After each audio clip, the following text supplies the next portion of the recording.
कितना सुंदर कहा है माताओं के लिए भी और पुरुष वर्ग के लिए भी कि जब जब आप किसी व्रत को करते हो, एकादशी का व्रत करो, चाहे प्रदोष का व्रत करो, चाहे पूर्णिमा का व्रत करो, चाहे चतुर्थी का व्रत करो, चाहे तीज का व्रत करो, चाहे हरताली का व्रत करो, छोटी तीज, बड़ी तीज, सतुआ तीज, तुम्हारी मर्जी पड़े, छठ का आदि जितने भी व्रत बताए, उस व्रत में एक चीज आप किताब में जरूर पढ़ना। आपके पास तो व्रत की किताबें होंगी, उन किताबों में पढ़ना। उसमें लिखा है कि एकादशी का व्रत करो तो रात्रि को जागरण करो। बोलो लिखा कि नहीं लिखा?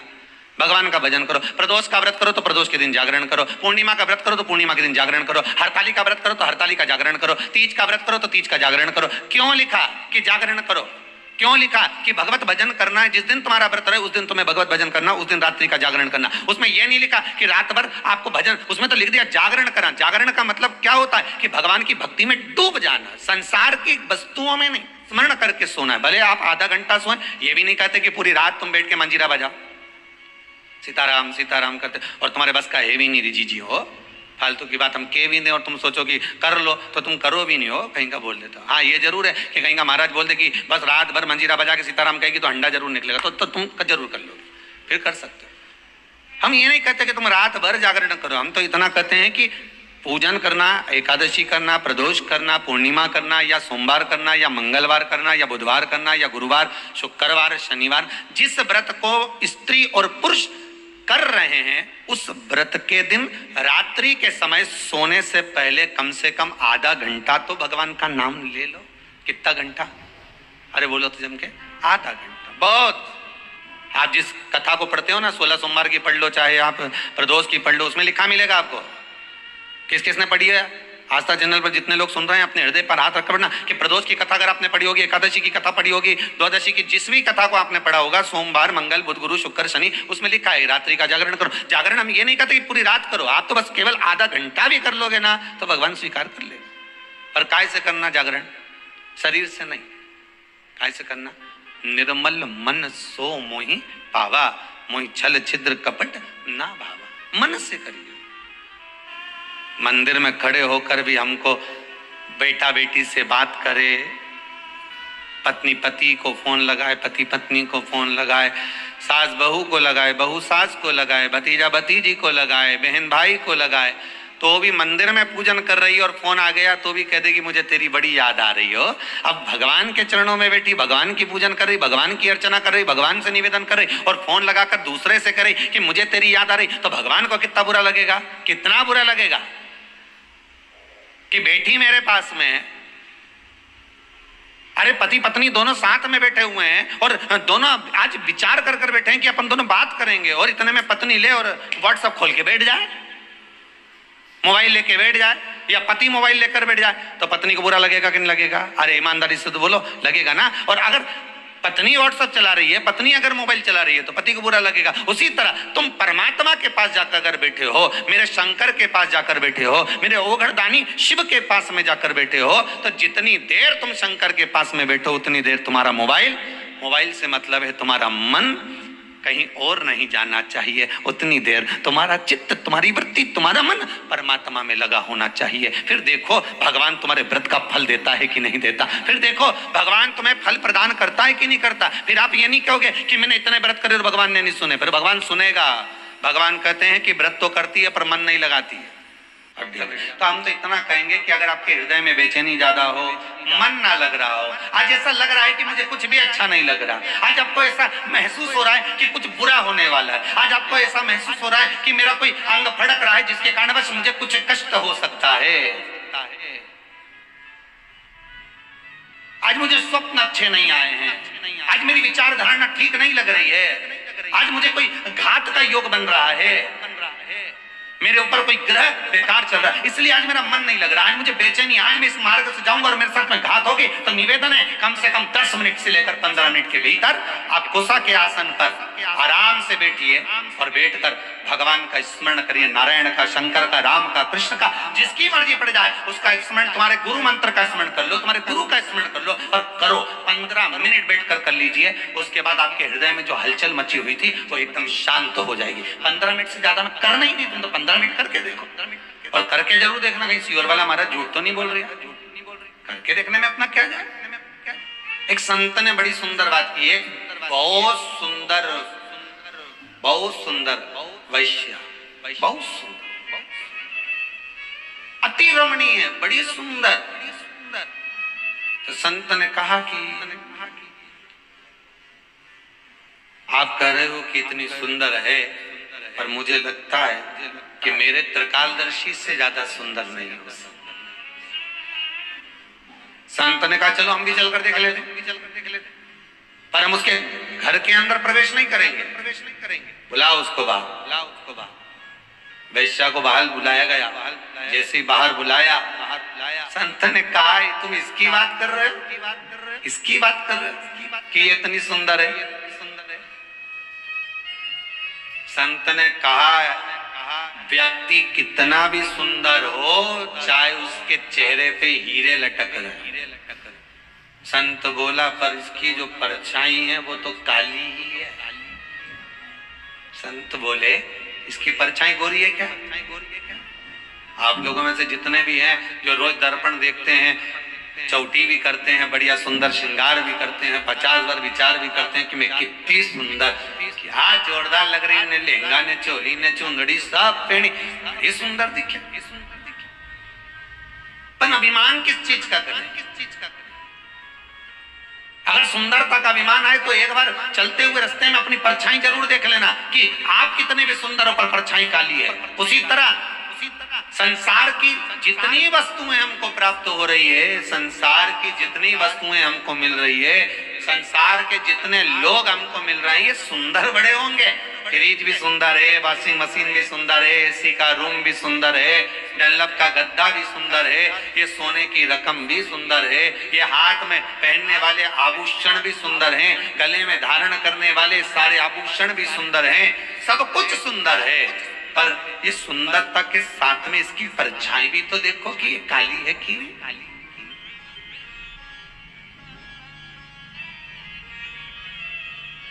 इस सुंदरता में दुख भी है,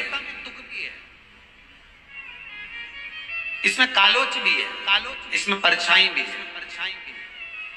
तो कहा परछाई किसकी नहीं दिखती?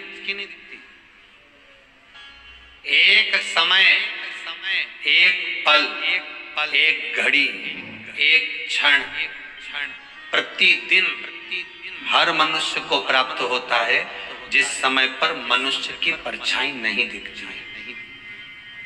केवल इतनी सी है, हे शंकर मैं हृदय से आपको भजूं, इस शरीर के द्वारा नहीं, मन से भजन। अगर शरीर से भजन होता तो ईमानदारी से बोलो, जो आंख से अंधा होता वो भगवान को कैसे प्राप्त करता? बोलो सही है कि गलत है? जो कान से सुनाई नहीं देता तो उसको भगवान मिलता क्या कभी? क्योंकि ये तो कथा ही नहीं सुने, बेड़ा है, तो इसको भगवान कहां से मिलेगा? तो जिसके हाथ नहीं होंगे उसको भगवान मिलता कि नहीं मिलता? तो कहते इसके तो हाथ ही नहीं, इसने तो सेवा नहीं करी, इसने तो दान नहीं करा, इसने तो पुण्य नहीं करा, तो इसको भगवान कैसे मिलेगा? जो पांव से विकलांग होता उसको भगवान मिलता क्या? अगर शरीर से भगवान मिलता होता तो भगवान कभी प्राप्त नहीं होता। भगवान तो तुम्हारा हाथ देखे ना पांव देखे, ना तुम्हारा ये मुंडा देखे, भगवान कहीं नहीं देखे। भगवान तो एक चीज देखे कि इसका मन कितना मन, भगवान तो मन देखे।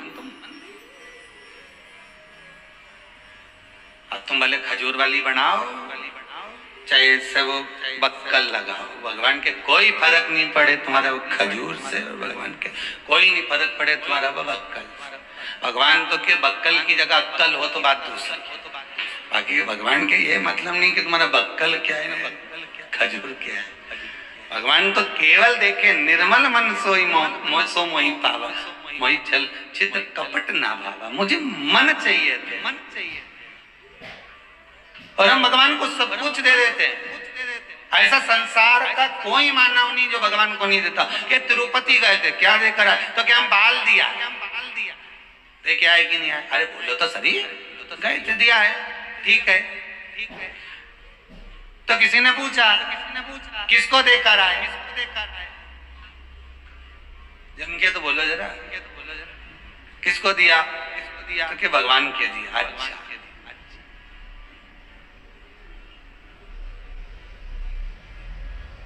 भगवान आकर बोले थे, जमके तो बोलो जरा। नहीं बोला किसने था? और साथ में जो दोस्त गया था ना, मेरा बेस्ट फ्रेंड, उसने अपने बाल दिए तो मैंने सोचा भगवान जल्दी प्रसन्न होगा, मैं भी दिया। मना नहीं है, मना नहीं है, बालाजी को बाल चढ़ाओ, मना नहीं करेगा, पर बात केवल इतनी सी है, बाल तो देकर आए, रुपया भी खूब देकर आए, पर मन नहीं देकर आए। भगवान कहता है मुझे इन सब वस्तुओं से ज्यादा प्रिय है तेरा निर्मल मन, तेरा स्वभाव, तेरा भाव, मुझे दिल चाहिए, हृदय चाहिए। कई जगह पर बहन भाई को राखी बांधने जाए नहीं, तो भी बहन तो बहुत दिल लेकर चली जाए, चलिए अब चलो चलो, सियोर वाला महाराज बोला है तो कम से कम अपन चली भी जाए, पर भाई और भाभी का मन नहीं हो तो ईमानदारी से बोलना राखी बांधने में अच्छा लगे क्या? नहीं लगे। फिर बहन भी सोचे इससे तो मैं भगवान को राखी बांध देती, कई जाते से भाभी का मुंह चढ़ गया, पारा ऊपर नीचे हो गया, मैं क्या करूं? पिताई आए, मन नहीं दे पाए, आपसे बारंबार निवेदन है, हर बार निवेदन है और बारंबार करते रहेंगे निवेदन एक ही चीज का कि मन दीजिए, मन दीजिए, मन दीजिए। भगवान को अगर कुछ देना है तो अपना दिल दो, मन दो, हृदय दो, चित्त वृत्ति भगवान को दे दो, भगवान प्रसन्न हो जाएगा। भगवान को तुमसे और कुछ भी नहीं चाहिए, नहीं करा, बल्कि उल्टा इसको पूछना पड़ेगा तूने भोजन करा कि नहीं करा? मम्मी जी आपने भोजन करा, काका जी ने भोजन किया, चाचा जी ने भोजन किया, फिर इसको पूछना पड़ता है भोजन कर नए हो ना। तो हो सकता है कि युवानी अवस्था में, हो सकता है कि कभी कभी जब अवस्था ऐसी आ जाए, जब धन आसक्ति तृष्णा, जब बहुत सारा वैभव आ जाता है, बहुत सारा धन आ जाता है, बहुत सारी संपदा बढ़ जाती है, तो हो सकता है कि नई नई लाड़ी है, नई नई बहू है, हो सकता है कि पूछताछ ज्यादा हो रही है, पर निवेदन नहीं, अभिमान नहीं। अहंकार में तीन गए, धन वैभव और वंश, ना मानो तो देख लो रावण, कौरव और कंस, ये तीनों अभिमान में चले गए, अहंकार में चले गए। धन भी गया, वैभव भी गया, वंश भी गया, रावण भी गया, कौरव भी गया, कंस भी गया, सब अभिमान में चले गए, सारे अहंकार में चले गए, सब अभिमत्ता में चले गए, सारे। अब उठाओ व्रत की किताब, जितनी भी किताब आपके पास में अपनी अलमारी में रखी हो व्रत की। अभी थोड़े दिन बाद तीज का व्रत आने वाला होगा, हरतालिका तीज, बड़ी तीज, छोटी तीज, चतुर्थी, छठ, सब आएगी। सबकी किताब है तुम्हारे घर में, ऐसा नहीं है कि तुम्हारे घर में किताब नहीं हो। बड़ी चतुर हो तुम लोग, ईमानदारी की बात, क्योंकि तुम लोग जब व्रत करती हो तो पोथी पढ़ती भी हो, तो सबके घर में किताब रखी है, सत्यनारायण भगवान की भी रखी है, सबके घर में पोथी रखी है। तीज माता की किताब निकाल लेना, छठ माता की निकाल लेना, हर छठ की निकाल लेना, आप प्रदोष की निकाल। उसमें लिखा है प्रातः काल में उठकर सबसे पहले स्नान करिए, लिखा कि नहीं लिखा? उसके बाद में फिर ये काम करिए, तो उसमें लिखा है कि स्नान करो। क्या लिखा है? स्नान करो। उसमें ये नहीं लिखा कि नहाओ।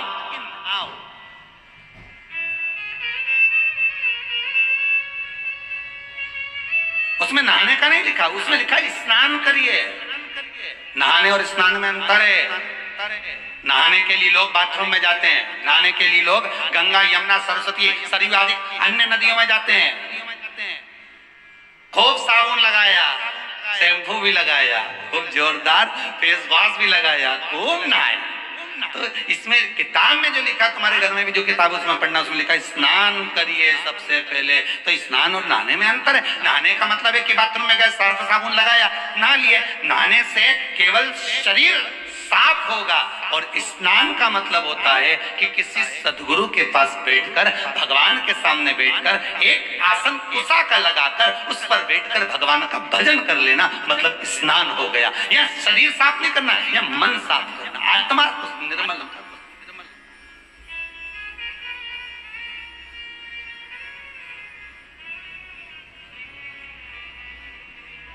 नहाने और स्नान में अंतर है।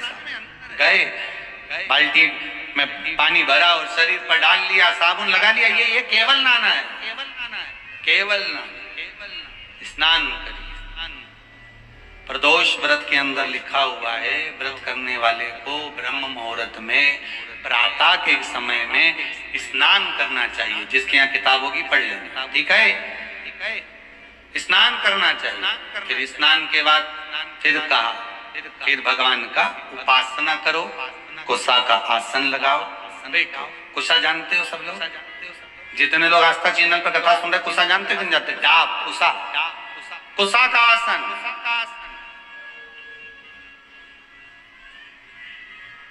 ब्राह्मण कुशा कब तोड़ता है?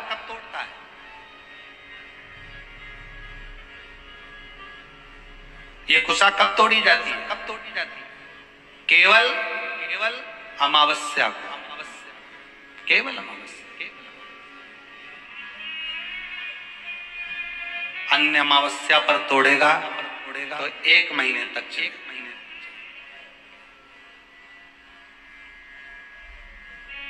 केवल महाराज, और भद्र अमावस्या को जो तोड़ेगा तो 1 वर्ष तक चलेगा। और कुशा तोड़ने का भी नियम है, कुशा लाने का भी नियम है, और उस कुशा का आसन पर बैठकर स्मरण करने का भी नियम।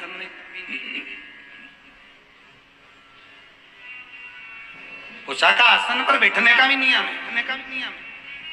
ये जो बाजार में जो कुशा के आसन मिलते हैं, आप अगर बोलकर बनवाएंगे कि हमको बिल्कुल ओरिजिनल कुशा का आसन चाहिए, हमको असली कुशा का आसन चाहिए, तो आपको प्राप्त होगा। जिनके चेहरे पर आंखों के नीचे कालापन हो जाता है, कुशा का आसन वहां भी काम आता है। कि आप थोड़ी देर, आधा घंटा, 20 मिनट, 25 मिनट जब भगवान की सेवा कर रहे हो, कुशा के आसन पर बैठ जाइए। आपको किसी क्रीम की जरूरत नहीं पड़ेगी, किसी आपको पाउडर की जरूरत नहीं पड़ेगी। आप कुशा के आसन पर बैठकर भगवान का भजन करो। जितनी देर बैठ सकते हो उतनी देर कुशा के आसन पर बैठो। 4 दिन, 8 दिन, 15 दिन कर देखना, आंखों के नीचे से कालापन समाप्त हो जाएगा। कुशा के आसन में वो तेज बल होता है कि नेत्र की ज्योति भी बढ़ा देता है। कुशा के आसन में वो बल होता है कि आदमी के नेत्रों पर जो चश्मा चढ़ा होता है वो तक समाप्त हो जाता है। पर लोगों ने कुशा का आसन हटा हटा कर आज के जमाने में नया नया ये सब मार्केट में जोरदार आसन आए। कंगारे कपड़े का आसन मिल रहा है, ऊन का आसन मिल रहा है, इसका आसन मिल रहा है, तो लोग मना नहीं है, पर आसन पर भी तुम कुशा का आसन लगाओ। पर कुशा के आसन पर बैठकर जो तुम अनुष्ठान करोगे, कुशा के आसन पर बैठकर जो तुम भगवान चर्चा करोगे, उसका एक बल बढ़ता है। कुशा के आसन, कुशा क्या है? कुशा क्या है? जब माता जानकी जी पृथ्वी में समा रही थी, भूमि में जा रही थी, राम जी ने रोकना चाहा, रुको जानकी, रुको सीते, सीते सीते करते करते राम जी भागे, सीता को पकड़ने वाले थे। माता सीता पृथ्वी में जाने लगी, केवल उनके केश जानकी जी के थोड़े से हाथ में आ गए। बस वही केश ही कुशा है। पर उस कुशा में वस्त्र नहीं होना चाहिए। वस्त्र से मतलब जान लीजिएगा, बहुत अच्छे से कहेंगे। कुशा का जो आसन होता है, उस आसन में चारों तरफ लाल कलर की लोग पट्टी लगा देते हैं। बहुत ध्यान दीजिएगा। आसन कुशा का अगर है तो उसमें जो नायलॉन प्लास्टिक की बत्ती से उसको सिल के बनाते हैं। ये भी हमारे इसमें नहीं है। हम केवल कुशा के आसन की बात करते हैं, और कुशा का आसन अगर बना सकती है तो केवल घर की नारी ही बना सकती है।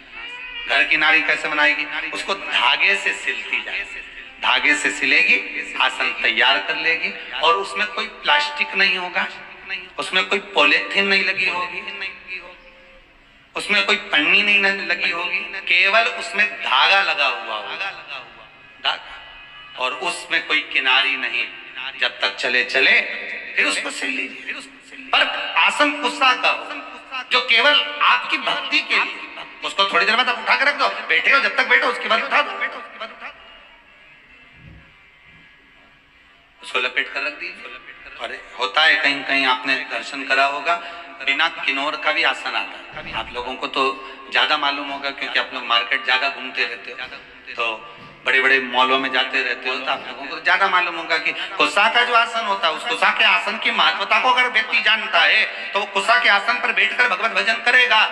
कई लोग पूछते हैं महाराज जी, शंकर जी का भजन करना है तो कौन से आसन पर बैठना है, देवी जी का भजन करना है तो कौन से आसन पर बैठना है, लक्ष्मी जी को प्राप्त करना है तो कौन से आसन पर बैठना है, माला कौन सी जपना है, शंकर जी को जपना है तो कौन सी माला से जपना है, भगवान नारायण को जपना है तो कौन सी माला से जपना है, लक्ष्मी जी को जपना है तो कौन सी माला से जपना है। तो सीधा सीधा यहाँ तो शास्त्र में तो लिख दिया उन्होंने कि लाल कलर का आसन पर देवी जी की आराधना होती है, काले कलर के आसन पर शंकर की आराधना होती है, नारायण की आराधना कुशा के आसन पर होती है, तुलसी की माला से भगवान राम कृष्ण हरि का दर्शन आप स्मरण कर सकते हो, रुद्राक्ष की माला से शंकर और पार्वती का स्मरण कर सकते हो, कमल गट्टे की माला से आप लक्ष्मी का स्मरण कर सकते हो, हल्दी की माला से आप सरस्वती का स्मरण कर सकते हो। ये तो सब शास्त्रों में लिख दिया कि आप इस माला से इसको जप सकते हो, आप इसको प्राप्त कर सकते हो। पर अगर हमारे पास में कुछ भी नहीं है, कोई काला आसन नहीं, कोई लाल आसन नहीं, कोई ये आसन नहीं, तो आप कुशा का आसन, मात्र कुशा का आसन बिछा लीजिए, बस परमात्मा प्राप्त कर लेगा। जिस देवता को भाग दोगे, देवी को, देवता को, शंकर को, नारायण को, राम को, कृष्ण को, जिस देवता को आप भाग दे रहे हो उसको प्राप्त हो। उद्यापन करते हो किसी व्रत का, बोलो हर हर महादेव। उद्यापन करते हो व्रत का, संकट सोमवार का व्रत करते हो तो उद्यापन करते हो, 16 सोमवार का व्रत करते हो तो उद्यापन करते हो। कोई भी व्रत आपने करा, संतोषी माता का करा, एकादशी का करा, प्रदोष का करा, तो उद्यापन करते हो। उद्यापन का मतलब क्या होता है?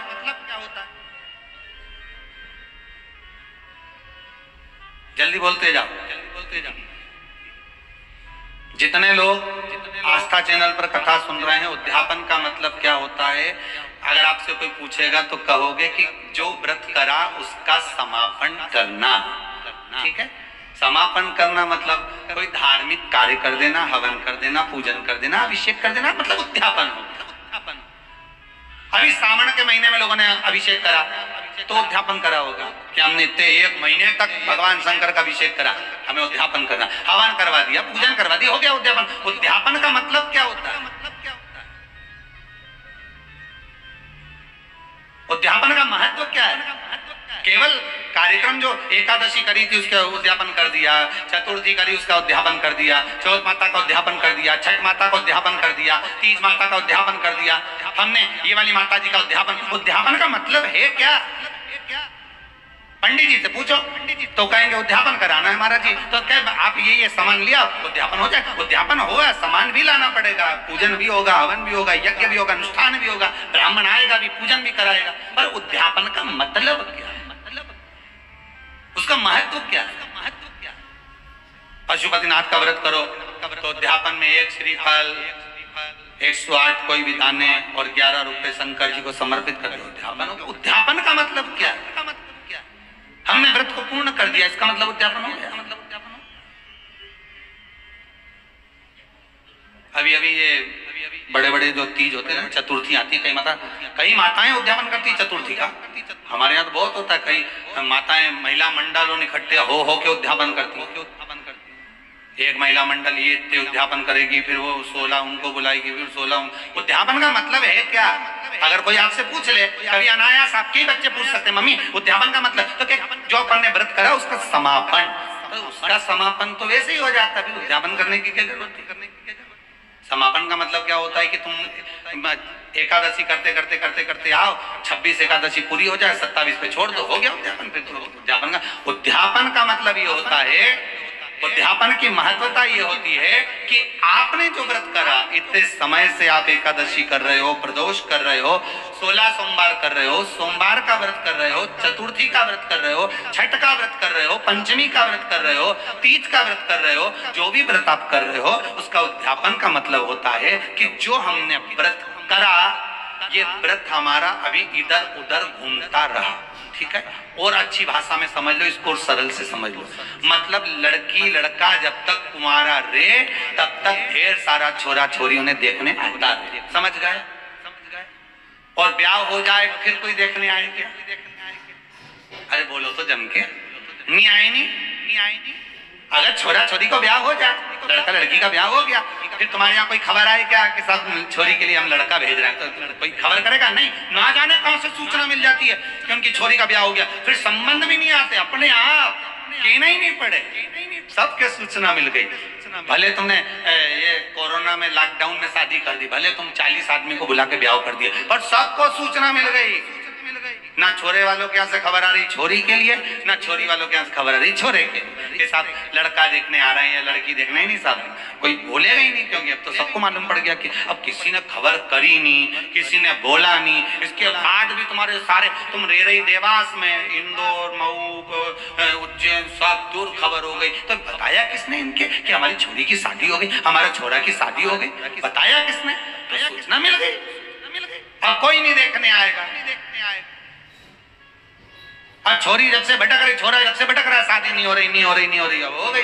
अब कोई देखने आया नहीं, अब कहीं तुम जा रहे नहीं, अब तो संबंध हो गया। अब तो एक जगह छोरी छोरा ब्याह कर बैठ गए, अब कोई नहीं आएगा। बस जब तक उद्यापन नहीं होता तब तक तुमने जितने व्रत करके रख रखे हैं ये सारे इधर उधर इधर उधर डोलते रहे, ये भटकते रहते हैं और इनमें से पुण्य हमारा छिन्न होते रहता। जैसे एकादशी से समझ लो या प्रदोष से समझ लो। प्रदोष का व्रत करा, एकादशी का व्रत करा, और एकादशी का व्रत करने के बाद आपने 4-5 दिन तक झूठ बोल दिया, आड़ा टेढ़ा बोल दिया, आप शब्द बोल दिया, तो तुमने जो व्रत करा उसका पुण्य तो क्षण होता रहे, उसका पुण्य तो जाता रहे, समाप्त होता रहे।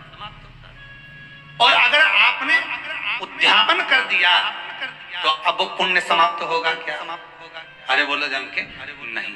आपने चतुर्थी का उद्यापन कर दिया, तीज का उद्यापन कर दिया, छठ माता का उद्यापन कर दिया, आपने जिस उद्यापन को करा उसके बाद में आपका पुण्य जितने 16 सोमवार, इसलिए कहते हैं 16 सोमवार अगर कर रही हो तो उसको करने के बाद हाँ कोई परेशानी आ जाए, कोई समस्या आ जाए तो भले आगे बढ़ा लो, पर ये नहीं कि अभी हमारे पास समय नहीं मिल रहा तो हम उद्यापन नहीं कर, जल्दी करना चाहिए।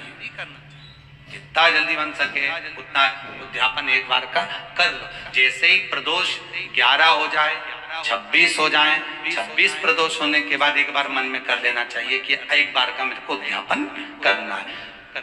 26 एकादशी हो जाए, मन में कर लो कि एक बार का मुझे उद्यापन करना है। 16 सोमवार पूरे हो जाए, एक बार का मुझे उद्यापन करना है। पशुपति व्रत हो जाए, एक बार का मुझे उद्यापन करना है। चतुर्थी तुम्हारी पूरी हो जाए, एक बार का उद्यापन करना है। मतलब मन में ये बनाकर चलना है कि एक बार मुझे उद्यापन करना है। उद्यापन करने से क्या होता है? तो कहा उद्यापन, माताएं जितने व्रत करती जाती है अगर उसका उद्यापन करती चली जाती है, उद्यापन करती चली जाती है, तो नारी बेतव्य होकर नहीं जाती, अखंड सौभाग्य लेकर जाती। पर माताओं की आदत ये हो गई है कि अभी मैं बाद में करूंगी, इस साल नहीं करूंगी, अगले साल करूंगी, अगले साल से अगले साल करूंगी, तो उसका पुण्य समाप्त छिन्न होते चले जाता है। वो पुण्य उसके खाते में नहीं जाता। एक बार पैसा बैंक में जमा हो गया तो फिर सिग्नेचर से ही निकलेगा।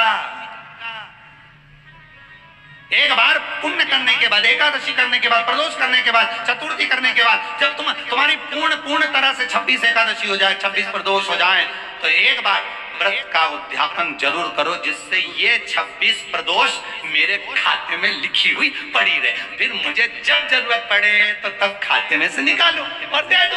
तब तो मतलब अब तुम करे जा रही, एक बार उद्यापन नहीं करा तो भगवान भी सोचे ना जाने कब प्राण छोड़कर चली जाएगी और इसके खाते का सारा माल बहू खाएगी।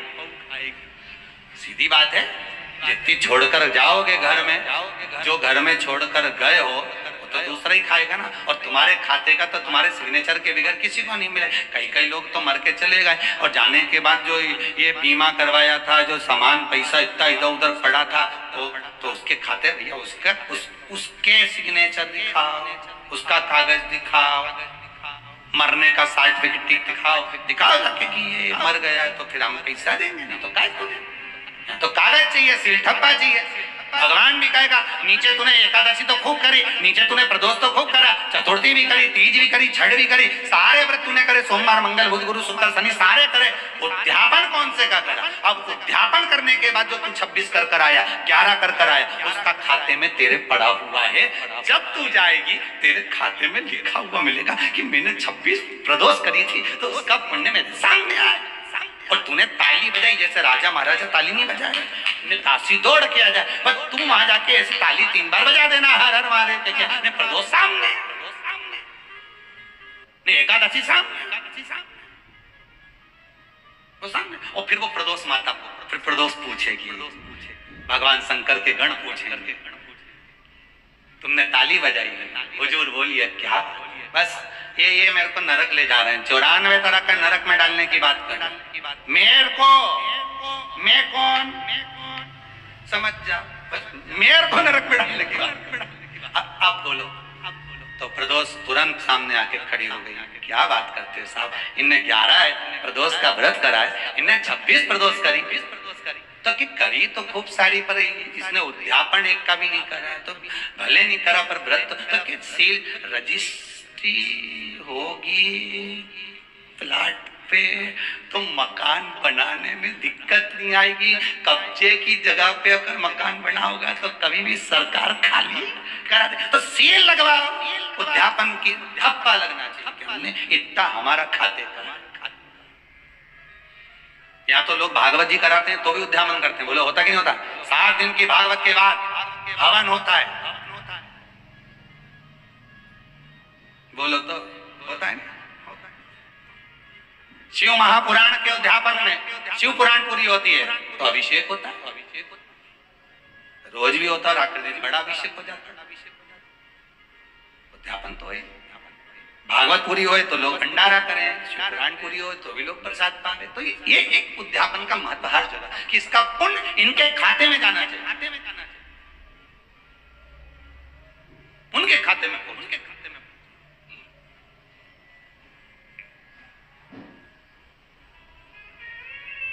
पुण्य खाते में जाए, मन में विचार करके बैठी क्या एकादशी करो रे, मेरे हमारी मम्मी इतना व्रत करे नहीं, चतुर्थी का करे नहीं, सोमवार का कर ले, तो गुरुवार का भी खूब करिए, तुम भी ऐसे, ना जाने कितने लोग आस्था पे कथा सुन रहे होंगे, कितने लोग फेसबुक यूट्यूब पर कथा सुन रहे होंगे, और ना जाने कितने साल से गुरुवार का व्रत कर रहे होंगे, एक बार उद्यापन नहीं करिया, अब उद्यापन नहीं करिया, ये इतना सारा गुरुवार का व्रत गया कहाँ, हम तो खूब करिया, ऊपर जाते से तुम भगवान गुरु महाराज से लड़ोगे, बृहस्पति देवता से, क्यों हमारा व्रत कहेंगे, हम देते करा था, बृहस्पति महाराज बोले करा तो था पर सील ठप्पा नहीं लगा था, कब्जे की जगह पे बैठ गए थे, जा धक्का मार निकाल दिया, अगर रजिस्ट्री होती तो बात दूसरी होती,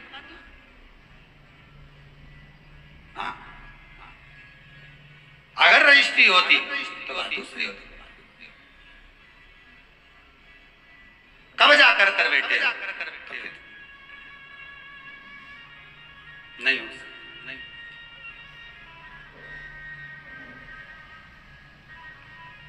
सील ठप्पा लगाऊंगा,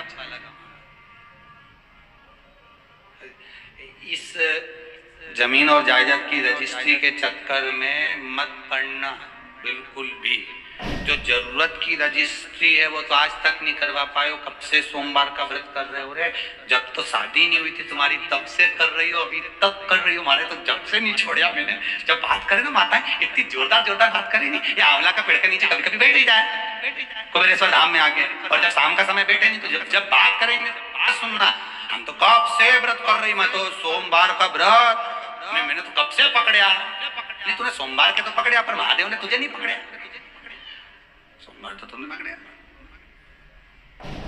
कब से करी रही मैं तो सोमवार का व्रत, हमारी तो शादी नहीं हुई थी जब से कर रही, और हमारा मामा जी का छोरा करवा के गया था जब से कर रही, और जो व्रत कर रही आज तक कर रही, नहीं कर तो रही, तो खाते में गया कि नहीं गया,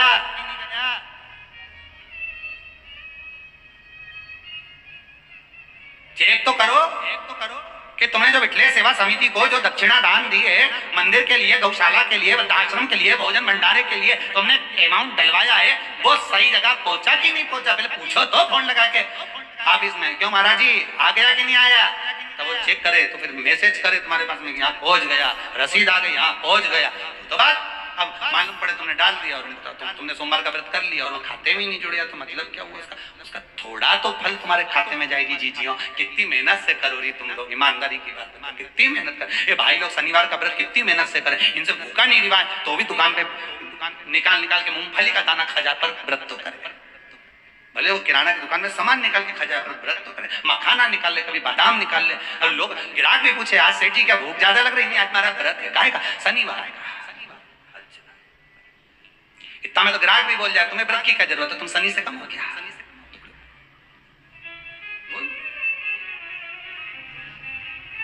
व्रत करो। अपने व्रत को, जिस व्रत को आप कर रहे हो उसको अपने खाते में लिखवा लेना, अपने खाते में उसको जोड़ लेना। घर में पैसा तो बहुत है, धन वैभव बहुत है, तुम्हारे खाते में कितना, मूल चीज वो आती है कि तुमने भजन किया कितना, तुमने स्मरण कितना किया, जो करा सब कुछ करा, सबके लिए करा। आपने एकादशी का व्रत करा, प्रदोष का व्रत करा, आपने सोमवार का व्रत करा, सारे व्रत आपने जो करे वो करे, परंतु आपके खाते में कितने लिखे वो देखा।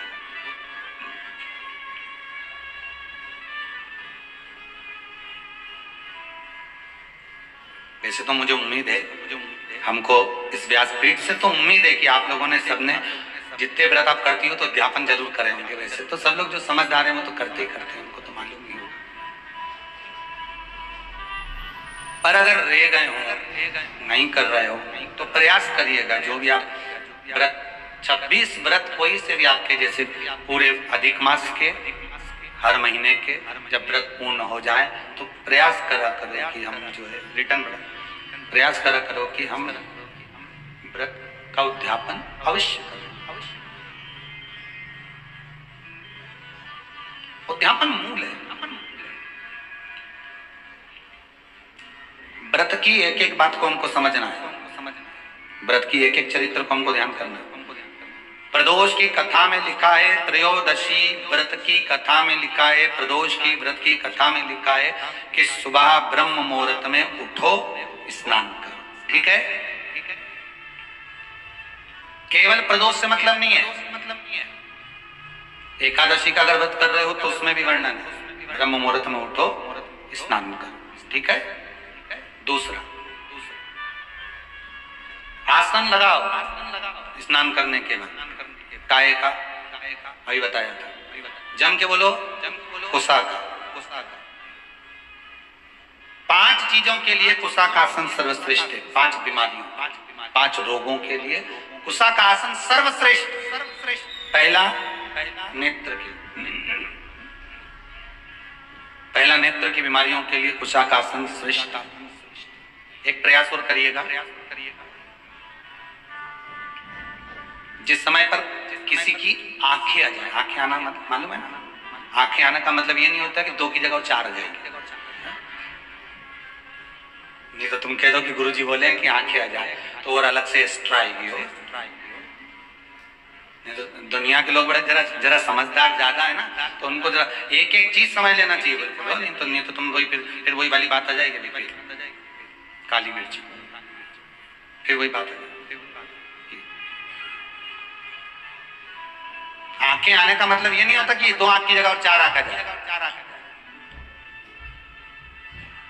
आंखें आने का मतलब होता है कि नैनों में एक रोग हो जाता है जिसमें उसको कीचड़ आने लगता है नेत्रों में और जाले बनने लगते हैं, उसको कहते हैं नेत्र आना, आंखें आना। ठीक है, सारी दवाई आप करा लो, डॉक्टर को दिखा लो, सब कुछ कर लो, एक प्रयास करना नेत्र के लिए कि कुशा का आसन हो, उस आसन पर बैठकर अपने दोनों पंजे जब आसन पर रखा जाए और आप आराम से बैठ जाए, प्रयास जहां तक हो कि कुशा के आसन पर कपड़े से ज्यादा स्पर्श होने की जगह पर अपने शरीर का भाग स्पर्श हो, पंजे ज्यादा स्पर्श, और वहां बैठकर आप भगवान की भक्ति को आधा घंटा रोज प्रतिदिन करिए।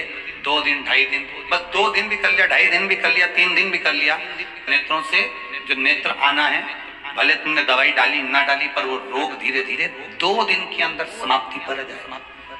2 दिन के हृदय के लिए कुशाकासन महत्व रखता है।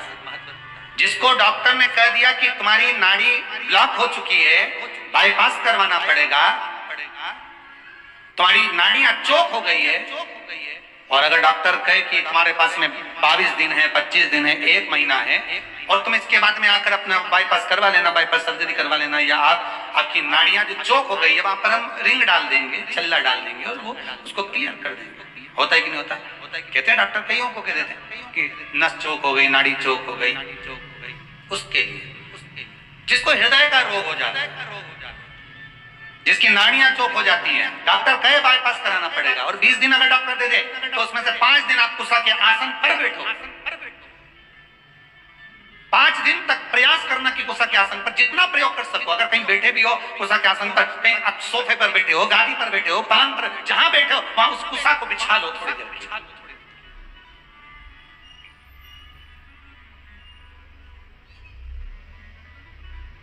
उस कुसा के आसन को आप बिछा लीजिए जहां बैठो।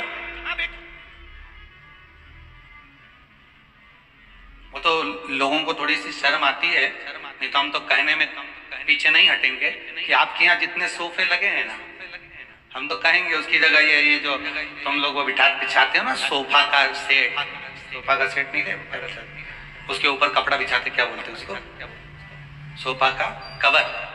हम तो कहें उसकी जगह, वो तो आप लोगों को थोड़ी शर्म आती नहीं, तो हम तो कहेंगे कि उस पे है ना कुसा का आसन बिछा के रख दो, तो बेचारा जो आएगा उसकी भी आंखों की रोशनी बढ़ जाएगी, उसकी भी बेचारे की कहीं नाड़ी माड़ी चौक होगी तो क्लियर हो जाएगी। थोड़ा बहुत तो दवाई तुम भी कर सकते, शंकर जी का नाम लेकर, पर दिक्कत है नहीं तो फैशन में फिर कोई खजूर वाली चौकी, फैशन ही नहीं दिखे।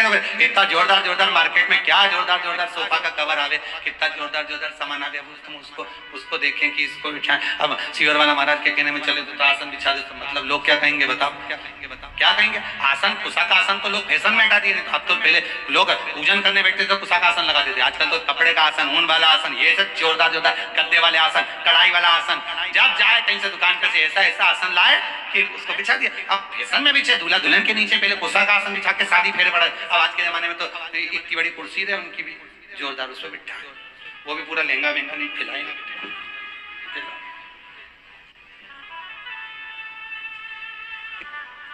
दूसरा, पहला नेत्र का रोग, दूसरा हृदय का रोग, ठीक है।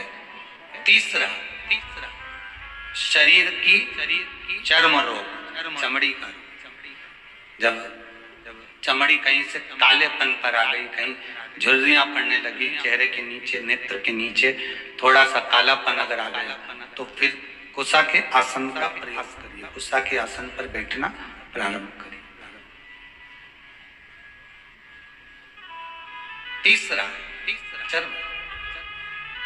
चौथा कुसा के आसन के उदर से जुड़ी हुई जितनी भी परेशानियां होती हैं, आपको उदर से जुड़ी हुई जितनी भी परेशानियां, प्रयास करिए कि आप पूजन कुसा के आसन पर बैठकर करेंगे तो आपके उदर से जुड़ी हुई जितनी भी परेशानियां हैं, भोजन नहीं पचना, एसिडिटी होना आदि कार्य, आप कर देखिए, कुसा के आसन पर बैठ कर देखिए, आपको उसमें आनंद की अनुभूति है, सुख मिले।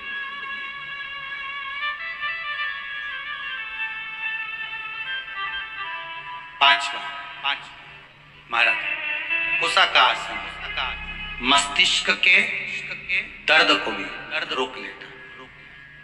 कुसा का आसन ज्यादा जब मस्तिष्क में दर्द हो, कुसा का आसन तुम्हारे घर में हो, उस पर पांव रखकर 7 मिनट, 8 मिनट, 10 मिनट खड़े हो जाओ, भगवान का नाम जाप करो। जो मंत्र आपको आता हो, जिस मंत्र से आप जुड़े हो, जिस मंत्र को आप जप सकते हो, ओम नमः शिवाय, श्री शिवाय नमस्तुभ्यम, ओम, जो राम कृष्ण शिव जो तुम जप सकते हो वो मंत्र जपो, वो मंत्र का स्मरण आप करो और उस मंत्र को आप खड़े रहेगा। तो प्रदोष व्रत का नियम जो आप ले रहे हैं, प्रदोष व्रत को जो आप श्रवण कर रहे हैं उसको जरा ध्यान से सुनिएगा।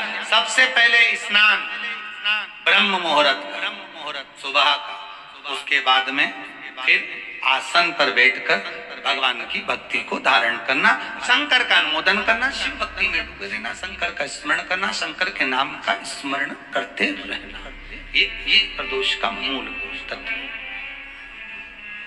प्रदोष व्रत करने वाले को भोजन नहीं करना चाहिए, फलाहार करो, उसमें भी नमक का सेवन मत करो। प्रदोष व्रत में नमक का सेवन वर्जित होता है। उसका एक कारण माना गया है, नमक की वर्जितता प्रदोष व्रत की किताब में भी मिल जाएगा, आपको आप पढ़ेंगे तो सुना होगा आपने। एक ब्राह्मणी रहती थी एक नगर में, उसका पति नहीं था, छोटा सा बालक एक साथ में रहता है, कहीं कहीं दर दर जाकर कुछ भिक्षा को मांग कर लेकर आ जाते, और भिक्षा लाने के बाद में उस भिक्षा को जब लेकर आती तो अपने बच्चे को भी खिलाती और स्वयं भी उसका पान करती। एक दिन ब्राह्मणी भ्रमण करते करते प्रदोष काल के समय पर शिव मंदिर में प्रवेश किया।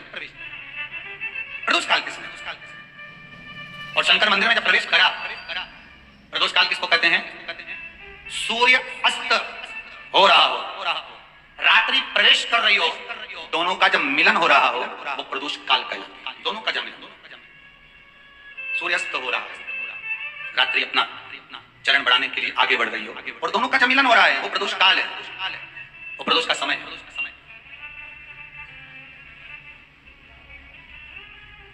ब्राह्मणी मंदिर में प्रवेश कर, जब ब्राह्मणी मंदिर में प्रवेश कर मंदिर के अंदर पहुंची, प्रदोष काल का समय था, प्रदोष का समय चल रहा था, और प्रदोष काल के उस समय में जब ब्राह्मणी ने देखा कि कोई भगवान की भक्ति में लगा हुआ है, भगवान के रस तत्व में डूबा हुआ है, आज ब्राह्मणी के पास में कुछ पदार्थ नहीं है, अपने बच्चे का पेट भरने के लिए कोई सामग्री नहीं है, और कुछ आस लेकर वो प्रवेश करी, कुछ आस लेकर वो अंदर प्रवेश कर जाता।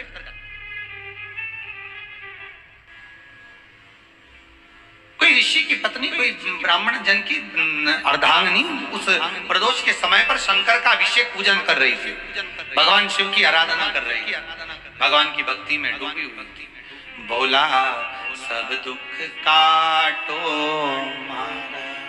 कोई ब्राह्मण की पत्नी, कोई ऋषि की पत्नी, कोई साधु सन्यासी तपस्वी साधक की अर्धांगिनी शिव की आराधना में डूबी, शंकर की आराधना कर रही।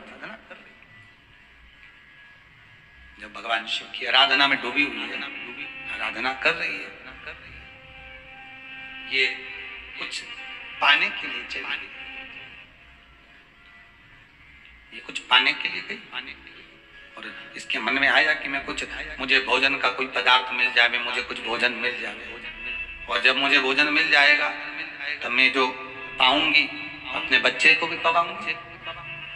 पर जिस मंदिर में वो प्रवेश करी थी, जहां पर नारी पूजन कर रही थी शंकर के प्रदोष काल में, वहां पर पड़ी हुई कुछ वस्तुओं को इस ब्राह्मणी ने मांगा।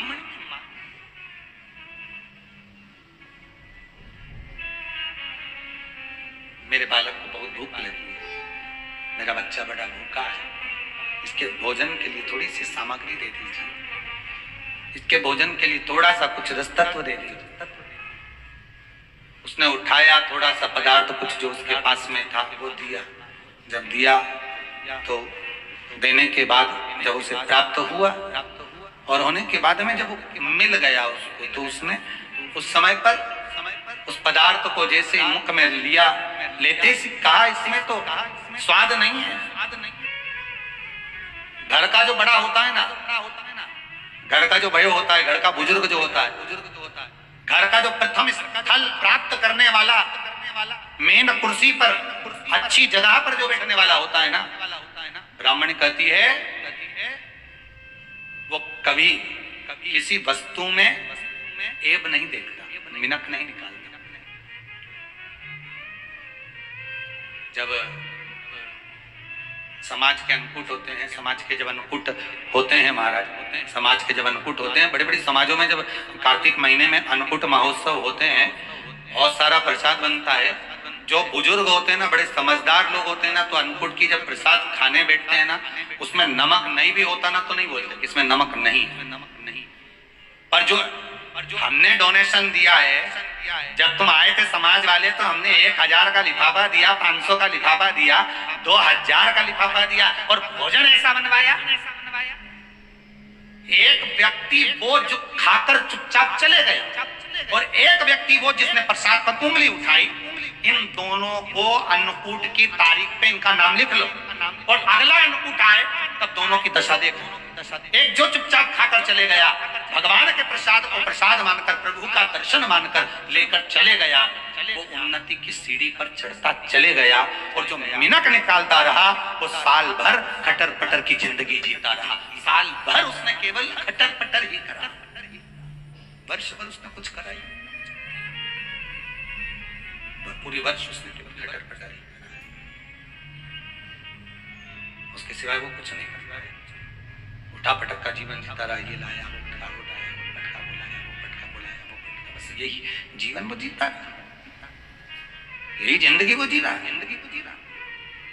भगवान के प्रसाद में कभी भी ध्यान रखिएगा, भगवान के प्रसाद के अंतर्गत स्वाद की कोई मूलता नहीं होती। भगवान का प्रसाद स्वयं स्वाद।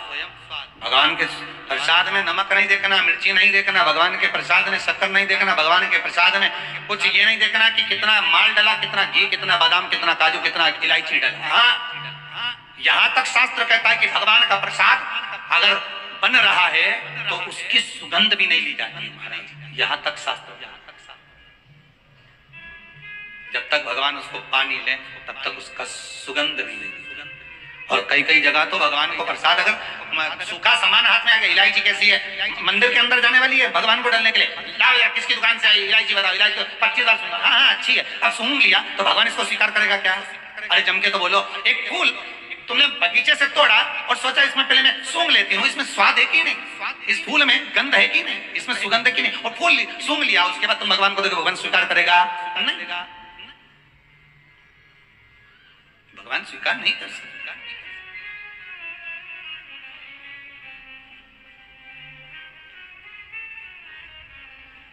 धनिया पाउडर आया सब्जी में डालने के लिए, कैसी गंध है, सूंघ लिया, तुम डाल दिया, उसका कोई स्वाद नहीं है, उसका कोई महत्व नहीं, भगवान उसको स्वीकार नहीं कर सकता, भगवान उसको स्वीकारेगा नहीं।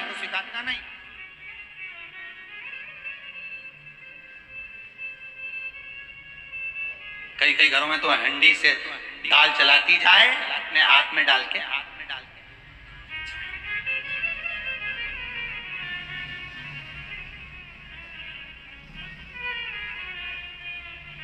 यहाँ कभी आप लोग, अभी तो लॉकडाउन चल रहा है, अभी तो खेल लॉकडाउन है, तो यहाँ आने की परमिशन नहीं है आप लोगों को भी, किसी को भी, आप तो घर बैठ के कथा का आनंद लो। पर कभी आप लोग कभी कुबेरेश्वर धाम आएंगे ना, तो यहाँ पर एक चीज का, जैसे जो 21-21 हजार रुपए जिन्होंने जमा करे हैं और आजीवन भोजन भंडारे के जो सदस्य बने हैं, जिनकी तरफ से रोज भोजन चलता रहता है, तो आप कभी यहाँ आकर आश्रम पर जब कभी थोड़ा सा कुछ प्रसाद मिल गया, भले खिचड़ी मिली, चाहे जरा सी सब्जी भाजी मिली, जो भी मिला आपको, रोटी सब्जी पूरी आदि जो मिला, उसको जब आप खाएंगे ना, तो यहाँ भोजन बनने के बाद भगवान को जब भोग लग जाता है, उसके बाद ही उसको चखा जाए। यहाँ चखने का कोई क्रम नहीं, यहाँ तो बना आया और बांटा गया, खाओ प्रसाद पाओ, बस यहाँ तो एक ही क्रम है कि उस प्रसाद को पा लीजिए। उसमें कोई स्वाद नहीं दिखा है, उसमें कोई स्वाद की, यहाँ तो भगवान की दृष्टि का स्वाद होना चाहिए, उनकी अधर्मरथ का स्वाद, उनके अधर्म। महाराज ब्राह्मणी ने जैसे मुख में लिया, थूक दिया, ये श्रेष्ठ नहीं है। जो ऋषि की पत्नी अंदर पूजन कर रही थी प्रदोष का, उसने कह दिया, आपका चेहरा बता रहा है कि आप ब्राह्मण की धर्म पत्नी, पर आज आप दर दर जाकर अगर भिक्षा मांग रही हो, दर दर जाकर अगर भीख मांग रही हो, दर दर जाकर भिक्षा को मांग रही हो, तो इसमें आपके पति का दोष नहीं है, दोष आपका है, क्योंकि आप भगवान के प्रसाद में भी जो स्वाद देखी थी ना, ये आपका एक जन्म का नहीं है, ये ना जाने कितने जन्म का है। ब्राह्मणी के मस्तिष्क में बैठ गया, ब्राह्मणी के उस का ना, वो बक्कल में नहीं अक्कल में बैठ गया कि ये स्वाद नहीं देखा। इसलिए प्रदोष व्रत के अंतर्गत ब्राह्मणी ने उस दिन से विचार कर लिया कि जैसे आप पूजन कर रही हो, जैसे आप अर्चना कर रही हो, जैसे आप आराधना कर रही हो, ऐसी आराधना, ऐसी पूजन, ऐसी भक्ति में भी करूंगी, ऐसी आराधना में भी करूंगी। हमें स्वाद नहीं देखना, तो प्रदोष व्रत करने वाले को ध्यान रखना चाहिए कि नमक का सेवन ना करे, नमक को ना, भोजन ना करे, फलाहार करिए, हल्काहार करिए, प्रयास करिए। और यदि आपने व्रत का ले लिया भोजन का कि हम तो एक टाइम फलाहार करेंगे, एक टाइम भोजन करेंगे, ऐसा भी कई लोग प्रदोष ले लेते हैं, तो वो बात आपकी है, आप तक रखिए, ठीक है, अपने ठीक है, बाबा आपकी मनोकामना पूर्ण करे, वो भी पाओ। शाम का समय हो, ब्राह्मणी रोज प्रतिदिन शंकर जी के मंदिर में शाम के समय पर जैसे ही प्रदोष आता और शिव जी के मंदिर में चली जाए। और उसने प्रदोष का व्रत करना प्रारंभ कर दिया, शंकर की उपासना प्रदोष काल में करना प्रारंभ कर दी। समय आया, ये ब्राह्मणी अपने बच्चे को लेकर जा रही थी, मात्र 4 प्रदोष ही निकले थे, केवल 4 प्रदोष निकले थे। ब्राह्मणी लेकर जा रही थी अपने बच्चे को, सामने एक कोई बालक भूख से विलकता हुआ सामने आकर खड़ा हो गया। उसने भी अन्न का भाग मांगा, मुझे भूख लगी है, मेरे उदर में कुछ अन्न का भाग नहीं है, आप मुझे अन्न का भाग दे दीजिए, मुझे थोड़ा सा भोजन दे दीजिए। वो विलकता हुआ बालक इसके चरणों में आकर पड़ गया, माता माता माता कहकर अन्न मांगने लगा। आप मुझे कुछ दे दीजिए, मुझे कुछ दे।